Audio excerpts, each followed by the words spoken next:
Hi, it's Ray making another tutorial for Coder Island. Well, we haven't made one for a while.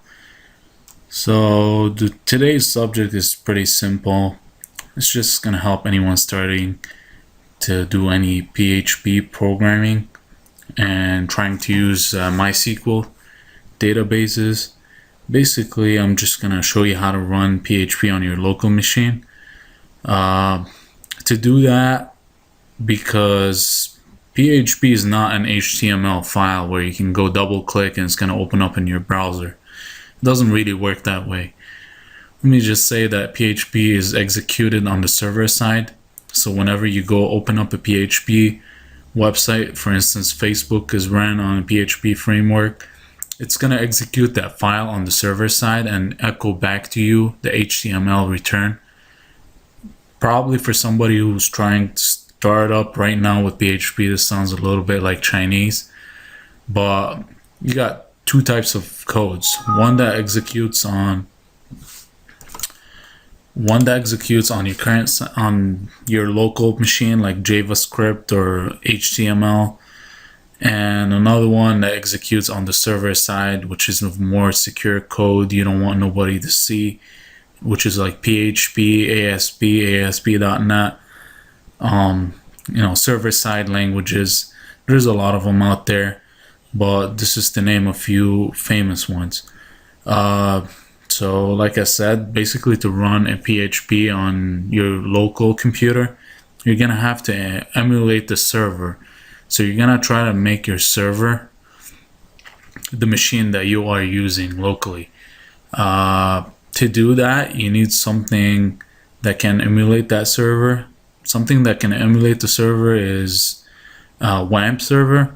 I like to use Easy PHP. It actually has WAMP server part of it. So, and what WAMP server is, it's a Windows application that has Apache, MySQL, PHP, and a lot more. To install Easy PHP, you just go to easyphp and .org and install the program. Installing the program is basically very simple. You just download it. It's a wizard. Next, finish, and it's installed.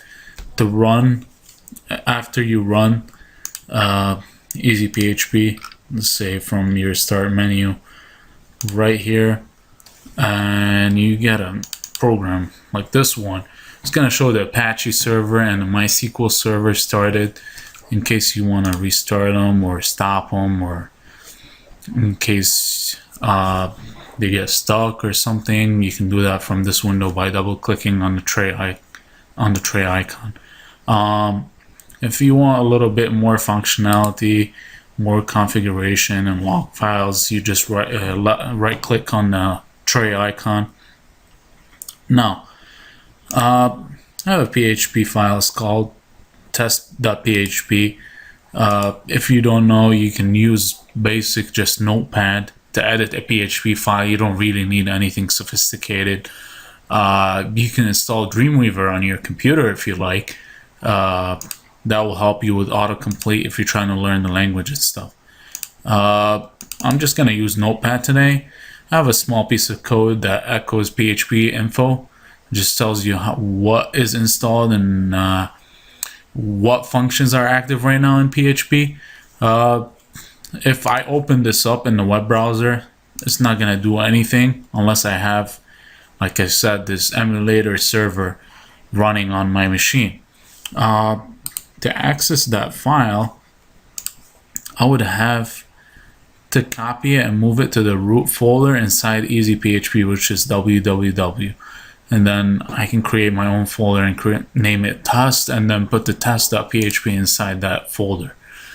Now, to run that file that I just created, I click on local web, which is 127.0.0.1 2.8080. That's basically the default. You can change that using configuration file, but that's a little bit more advanced. I mean, you don't really need that to know something like that today if you're just trying to get PHP to run on your computer. you press on test, the folder test, and you run test.php. It's going to give you the PHP info, what is installed, which functions are on, which functions are off, what's the values, how many, for instance, what's the max upload file size, stuff like that you can change. Also, you don't need to mess with the default PHP configuration unless you're looking to do something advanced in the future. For the meantime, all the default configuration should be fine. Closing that, and actually let's go back to that real quick to show you how to use the PHP MyAdmin. I'm gonna go back to the home page and open up the MySQL administration for PHP MyAdmin. Do that real quick here. This is how I can manage my database. It's very simple. You can add a table, create a database, import an outside SQL code. It's just a matter of learning all this stuff. You can write codes, execute something. It's pretty much, it can be an environment where you can do all this. For the database management, it could be a full solution to manage all of the database. So that's basically it. This is how Easy PHP works, and this is how you can run a PHP file on your local machine. If you got any questions, just leave me a comment. I'll reply as soon as I can. Please hit the subscribe button if I helped you out today, and make sure you invite your friends. Thank you.